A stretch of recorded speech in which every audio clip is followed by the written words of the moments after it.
Le royaume des cieux est semblable à un homme qui a semé une bonne semence dans son champ. Mais pendant que les gens dormaient, son ennemi vint, sema de l'ivraie parmi le blé et s'en alla. Lorsque l'herbe eut poussé et donné du fruit, l'ivraie parut aussi. Les serviteurs du maître de la maison vinrent lui dire: Seigneur, n'as-tu pas semé une bonne semence dans ton champ? D'où vient donc qu'il y a de l'ivraie? Et il leur répondit: c'est un ennemi qui a fait cela. Et les serviteurs lui dirent: veux-tu que nous allions l'arracher? Non, dit-il, de peur qu'en arrachant l'ivraie, vous ne déraciniez en même temps le blé.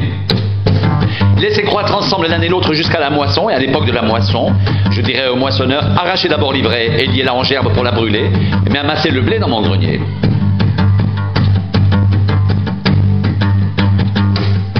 Ses disciples s'approchèrent de lui et dirent: explique-nous la parabole de l'ivraie du champ. Il répondit: celui qui sème la bonne semence, c'est le Fils de l'homme. Le champ, c'est le monde.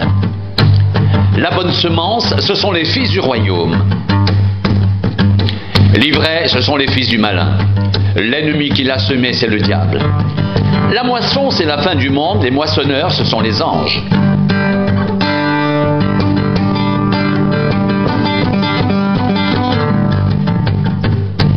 Or, comme on arrache l'ivraie et qu'on la jette au feu, il en sera de même à la fin du monde. Le Fils de l'homme enverra ses anges, qui arracheront de son royaume tous les scandales et ceux qui commettent l'iniquité, et ils les jetteront dans la fournaise ardente, où il y aura des pleurs et des grincements de dents.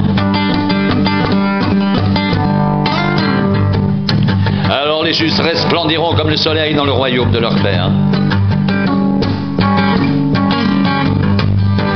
Alors les justes resplendiront comme le soleil dans le royaume de leur Père.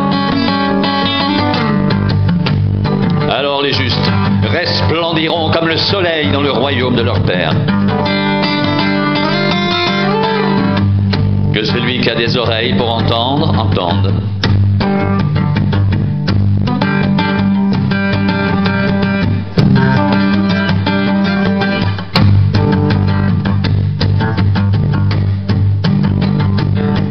Celui qui sème la bonne semence, c'est le Fils de l'homme. Le champ, c'est le monde. La bonne semence, ce sont les fils du royaume. L'ivraie, ce sont les fils du malin. L'ennemi qui l'a semé, c'est le diable.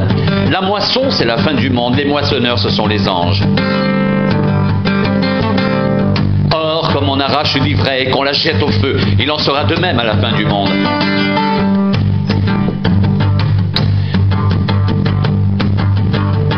Le Fils de l'homme enverra ses anges qui arracheront de son royaume tous les scandales, et ceux qui commettent l'iniquité, ils les jetteront dans la fournaise ardente où il y aura des pleurs et des grincements de dents. Alors les justes resplendiront comme le soleil dans le royaume de leur Père.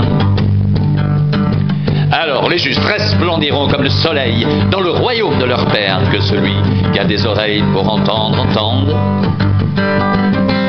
Que celui qui a des oreilles pour entendre, entende.